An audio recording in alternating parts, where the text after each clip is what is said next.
Hi friends. അപ്പോൾ ഇന്നത്തെ video എന്ന് പറയുന്നത് എൻ്റെ കുഞ്ഞിൻ്റെ നൂലുകെട്ട് വീഡിയോ ആണ്. അപ്പോൾ തലേ ദിവസം തന്നെ എൻ്റെ ചേച്ചിയും പിള്ളേരൊക്കെ വീട്ടിലേക്ക് വന്നിട്ടുണ്ടായിരുന്നു. അപ്പോൾ തലേ ദിവസം ഞങ്ങൾ കുറേ ഫോട്ടോസൊക്കെ എടുത്തു, ഡെക്കറേഷനൊക്കെ ചെയ്തു. പിന്നെ ഒരു സാഡായിട്ടുള്ള ഒരു സംഭവം എന്ന് പറഞ്ഞാൽ, എനിക്ക് തലേ ദിവസം വയ്യാണ്ടായി ഹോസ്പിറ്റലിൽ പോയായിരുന്നു. പിറ്റേ ദിവസം, അതായത് നൂലുകെട്ടിൻ്റെ ദിവസം രാവിലെ ഒരു 7:30-ക്കാണ് ഞാൻ ഹോസ്പിറ്റലിൽ നിന്ന് വീട്ടിലെത്തുന്നത്. പിന്നെ പെട്ടെന്ന് ഒരുങ്ങി 11:30-ക്കായിരുന്നു ഫംഗ്ഷൻ. അപ്പോൾ ഞാൻ ഈ സാരിയാണ് എടുത്തത്. അങ്ങനെ ഞങ്ങൾ പെട്ടെന്ന് തയ്യാറായി. അങ്ങനെ ഒരു 11:40 ആയപ്പോൾ ചേട്ടൻ്റെ വീട്ടിലെ ആൾക്കാരൊക്കെ വന്നിട്ടുണ്ടായിരുന്നു. അവർ കുറച്ച് ലേറ്റായി കേട്ടോ. 11:30-ക്ക് എത്താമെന്ന് പറഞ്ഞതായിരുന്നു. പിന്നെ 12 മണിക്ക് രാഹുകാലം സ്റ്റാർട്ട് ചെയ്യും. അപ്പോൾ അതിനു മുമ്പ് നൂല് കെട്ടണം. അങ്ങനെ കറക്റ്റ് ഒരു 11:50 ആയപ്പോൾ പെട്ടെന്ന് പ്രേയർ സ്റ്റാർട്ട് ചെയ്തു. അപ്പോൾ ചേട്ടൻ്റെ വീട്ടിലെ എല്ലാ ബന്ധുക്കളും പിന്നെ ഫ്രണ്ട്സ് ആയാലും എല്ലാവരും വന്നിട്ടുണ്ടായിരുന്നു. ഞങ്ങളുടെ വീട്ടിൽ നിന്നും ഞങ്ങൾക്ക് വേണ്ടപ്പെട്ടവരൊക്കെ ഉണ്ടായിരുന്നു. അങ്ങനെ ഒത്തിരി സന്തോഷത്തോടെ നടത്തിയൊരു ഫംഗ്ഷനായിരുന്നു നൂലുകെട്ട്. അപ്പോൾ എൻ്റെ ആദ്യത്തെ മോൻ്റെ നൂലുകെട്ട് കൊറോണ ടൈമൊക്കെ ആയിരുന്നു. അപ്പോൾ അന്ന് ഇതുപോലെ ആഘോഷമായിട്ടൊന്നും എടുക്കാൻ പറ്റിയില്ല, ആരെയും വിളിക്കാനൊന്നും പറ്റിയില്ല. അപ്പോൾ എന്തായാലും മോളുടെ നൂലുകെട്ട് നന്നായിട്ട് എടുക്കണമെന്ന് ഒരു ആഗ്രഹമുണ്ടായിരുന്നു. അങ്ങനെ എടുത്തതാണ്. അപ്പോൾ ഞങ്ങൾ ഇവിടെ പേര് അനൗൺസ് ചെയ്യുന്ന ഒരു ചടങ്ങും കൂടെ ഉണ്ട്. അതുപോലെ തന്നെ നൂലുകെട്ടും പിന്നെ ചെറുതായിട്ട് കേക്കൊക്കെ കട്ട് ചെയ്ത് എല്ലാവരുമായിട്ട് സന്തോഷം പങ്കിട്ട് പിരിയും, അത്രയേ ഉള്ളൂ.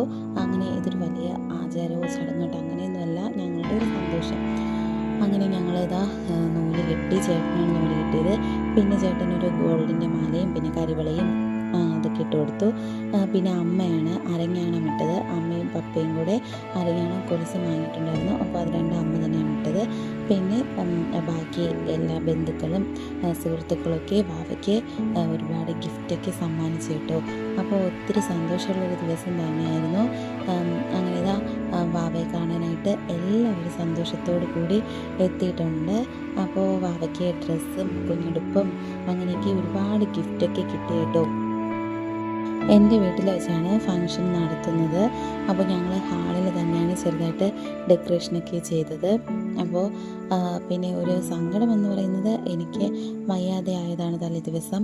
അപ്പോൾ അതും കൂടെ ഇല്ലാതിരുന്നതിൽ കുറച്ചുകൂടെ നല്ല രീതിയിൽ ബലൂണൊക്കെ ഹാളിലും അതുപോലെ തന്നെ പുറത്തൊക്കെ ഡെക്കറേറ്റ് ചെയ്യണമെന്നൊക്കെ വിചാരിച്ചതായിരുന്നു.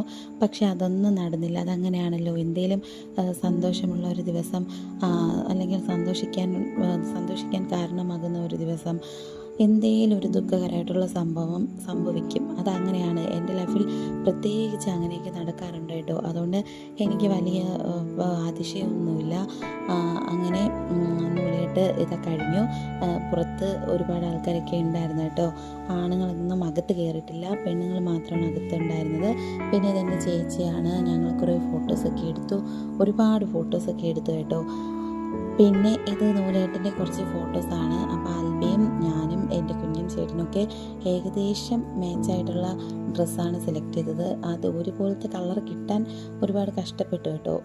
അങ്ങനെ വലിയ മാച്ചൊന്നുമില്ല, എന്നാലും ഒരു ഇതും ഒപ്പിച്ചു. പിന്നെ ഇത് പേര് അനൗൺസ് ചെയ്യുന്ന ചടങ്ങാണ്. അലോഹ പി മരിയ എന്നാണ് കുഞ്ഞിൻ്റെ പേര്. അപ്പോൾ നേരത്തെ പേര് കുറേ പേർക്കൊക്കെ അറിയാം, എന്നാലും ഞങ്ങൾ ഫ്ലെക്സിൽ ഇതുപോലെ ഒരു പേര് അനൗൺസ് ചെയ്യുന്ന ചടങ്ങും കൂടി നടത്തി. പിന്നെ അതിനുശേഷം മോളുടെ നെയിമൊക്കെ വെച്ച് നൂലിട്ട് സെറിമണി എന്നൊക്കെ എഴുതിയ ഒരു കേക്ക് ഞങ്ങൾ കട്ട് ചെയ്തു. അത് ഞങ്ങളുടെ സന്തോഷമാണ് കേട്ടോ. ഓപ്ഷണലാണ്, ഇങ്ങനെ നൂലുകെട്ടിന് കേക്ക് കട്ട് ചെയ്യണം അങ്ങനെയൊന്നുമില്ല. പിന്നെ ഞങ്ങൾ ക്രിസ്ത്യൻസാണ്, ഞങ്ങൾക്ക് ഇഷ്ടമുള്ള രീതിയിൽ ഞങ്ങൾ ഭംഗിയായിട്ട് നടത്തി, അത്രയേ ഉള്ളൂ. അപ്പോൾ ഞാനും ചേട്ടനും മോനുമായിട്ട് കേക്കൊക്കെ കൈപിടിച്ച് കട്ട് ചെയ്തു. പിന്നെ കുഞ്ഞു പിള്ളേരില്ലേ, ഞങ്ങളുടെ ചേച്ചിയുടെ മക്കളും അല്ലെങ്കിൽ അണ്ണൻ്റെ മക്കൾ, അങ്ങനെയുള്ള കുഞ്ഞു പിള്ളേർക്കൊക്കെ ഞങ്ങൾ ആ കേക്ക് ഫസ്റ്റ് കൊടുത്തു. പിന്നെ ഞാനും ചേട്ടനും കേക്ക് അങ്ങോട്ടും ഇങ്ങോട്ടും ഷെയർ ചെയ്ത് കഴിച്ചു. പിന്നെ ഞങ്ങൾ എല്ലാവർക്കും കേക്ക് കട്ട് ചെയ്ത് കൊടുത്തു. നല്ല ടേസ്റ്റ് ഉണ്ടായിരുന്നു കേട്ടോ. വൈറ്റ് ഫോറസ്റ്റ് കേക്കായിരുന്നു. അപ്പോൾ കുഞ്ഞിൻ്റെ നെയിമൊക്കെ എഴുതി അങ്ങനെ നന്നായിട്ട് തയ്യാറാക്കിയൊരു കേക്കായിരുന്നു. അപ്പോൾ ഇതൊക്കെയാണ് ഞങ്ങളുടെ ബന്ധുക്കൾ എല്ലാവരും ഉണ്ട് കേട്ടോ. ചേട്ടൻ്റെ പപ്പയുടെ സഹോദരിമാർ, ചേട്ടൻ്റെ ആൻറ്റിമാർ, മാമന്മാർ, അങ്ങനെ കുറേ പേരൊക്കെ ഉണ്ട് കേട്ടോ. അപ്പോൾ പുറത്ത് വെച്ചാണ് ഞങ്ങൾ ഫുഡ് കൊടുത്തത്. ചിക്കൻ ബിരിയാണി ആയിരുന്നു കേട്ടോ. ചിക്കൻ ബിരിയാണിയും പിന്നെ പഴം, പപ്പടം, പിക്കിൾ, അങ്ങനെ പായസം, അങ്ങനെ എല്ലാം അടങ്ങുന്ന അടിപൊളി ചിക്കൻ ബിരിയാണി ആയിരുന്നു. അപ്പോൾ പുറത്ത് പന്തലൊക്കെ കെട്ടിയായിരുന്നു ഞങ്ങൾ ഫുഡ് കൊടുത്തത്. പിന്നെ എൻ്റെ ഫ്രണ്ട്സൊക്കെ വന്നിട്ടുണ്ടായിരുന്നു. അപ്പോൾ ഇതാ എൻ്റെ കുഞ്ഞും ചേച്ചിയുടെ കുഞ്ഞുമായിട്ട് ഐസ്ക്രീം വിളമ്പുകയാണ്. അപ്പോൾ അവരും ഇങ്ങനെ ഫുഡൊക്കെ അങ്ങോട്ട് വിളമ്പി പഠിക്കട്ടെ, നല്ലതല്ലേ. കുഞ്ഞു കുഞ്ഞു കാര്യങ്ങൾ ഇപ്പോഴേ ചെയ്ത് വരുമ്പോഴല്ലേ അവർ വലുതാകുമ്പോൾ ഒരുപാട് കാര്യങ്ങൾ പഠിക്കത്തുള്ളൂ. അപ്പോൾ അവരും വിളമ്പുകാരോട് കൂടി ഫുഡൊക്കെ വിളമ്പി കൊടുക്കുകയാണ് എല്ലാവർക്കും. പിന്നെ ഞങ്ങളും ഇതാ ലാസ്റ്റ് കഴിക്കാനൊക്കെ ഇരുന്നു. പിന്നെ ഇതാണ് കേക്കിൻ്റെ ഫോട്ടോ. ഇത് ചേട്ടൻ്റെ ചേച്ചിയാണ്, ഇത് ചേട്ടൻ്റെ ഓഫീസിലെ ഫ്രണ്ട്സാണ്. പിന്നെ ഞങ്ങളുടെ ഫോട്ടോ, പിന്നെ ചേച്ചിയുടെ മോള്, പിന്നെ ഞങ്ങളുടെ ഫാമിലി. അപ്പോൾ ഇത്രയേ ഉള്ളൂ. വീഡിയോ ഇഷ്ടമായെങ്കിൽ ലൈക്ക് ചെയ്യണം, ഷെയർ ചെയ്യണം. ബൈ.